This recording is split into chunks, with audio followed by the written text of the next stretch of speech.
So here in 2022, there's a great general worker strike going on, right? A great labor shortage.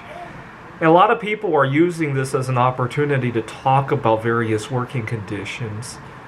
And I see a lot of discussion about how little vacation time Americans get, right?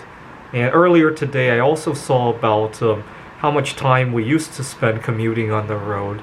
And can you imagine if we went back to work, if we could count that commute time toward our hours, right? There was some discussion about that. I gotta point out something about the vacation, though. While it's true that a lot of people could get more vacation time here in the United States, the other problem is the logistics of actually using the vacation time. A lot of times, here in the United States, we're very judgmental about how a lot of people live their lives. A lot of times, if you take a vacation that's not on the same wavelength as a lot of your peers, a lot of times you're just out. Let me give you an example.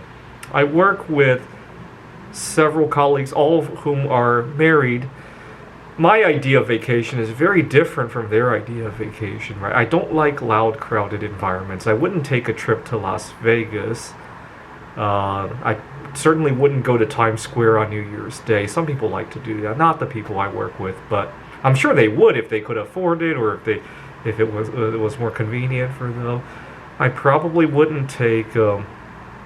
I don't like flying in general. I mean, I'll put up with it, but crowded environments are just tricky for me, especially this past year with all the air rage situations going on.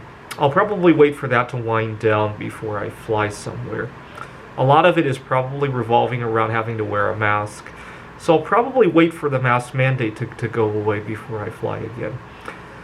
So what do I like to do? I like to go out stargazing. And in the past, I like to go to the Computer Olympia. Now it's mostly held remotely. I still do it, and sometimes I'll still need to take a few days off because it's often in a different time zone. Now, my colleagues have a hard time believing any of that is enjoyable, so it often goes on the back burner, right?